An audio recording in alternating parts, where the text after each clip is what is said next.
Hello, Denise. Kamusta ka na? Ay, Tony. Oo, natatandaan kita. Hindi ka, pasok ka. Salamat sa pagpapatuloy.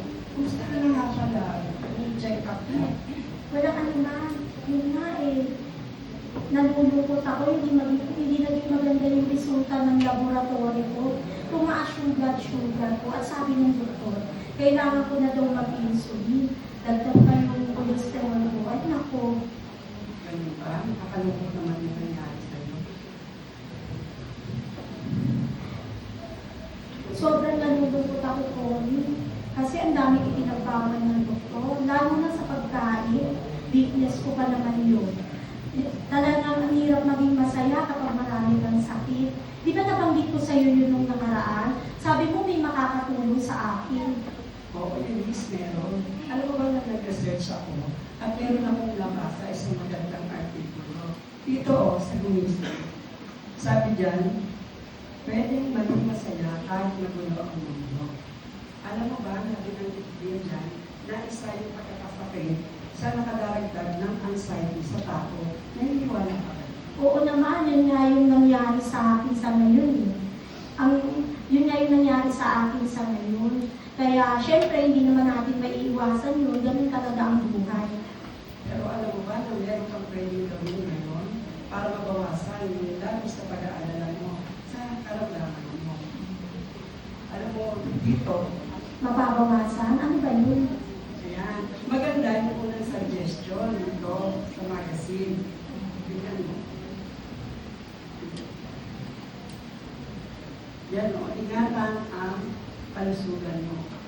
Ayan. Meron dyan 3 tips na pwede natin pag-usapan. So, isa-isahin natin yung list. Ano yung una? Maging malinis.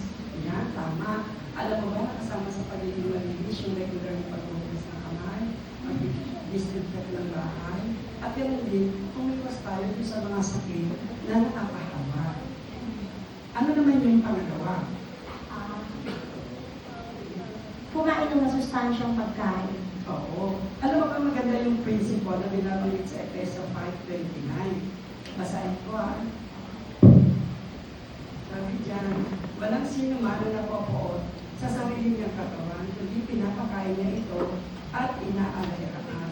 Kaya man ipapakita natin na mahal natin yung katawan natin kung mag-iingat tayo sa kinakain at iniinom natin. Oo, tamang diet ay kailangan talaga. Kaya lang mahirap eh. Lalo na kung masarap yung pagkain. Oo, tama. Masarap yung bawal, ano? Pero kaya mo gawin yan. So, dito naman tayo sa pangatlong tip. Ano sabi dyan? Mag-exercise at magpahinga. Yun, magpahinga. Yeah, tama. Yun, ano? So, sa Ecclesiastes 4:6, meron din pinapagod yan. Pwede pakibasa mo.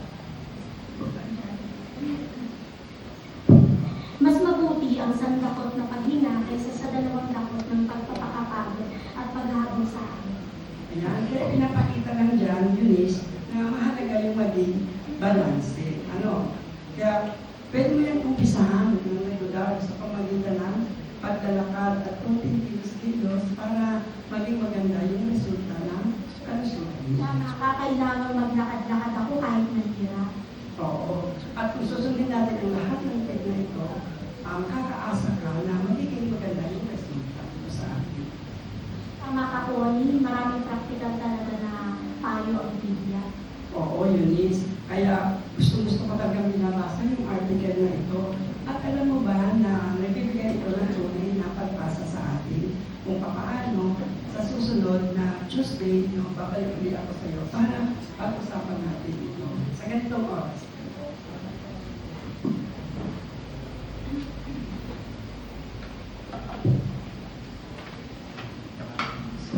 Sister Ibaw at Sister Sares, lokal lang, lokal lang, bahagi. At binibigyan ng komendasyon silang dalawa kasi kung mapapansin mo, napaka-extemporal nila magsalita.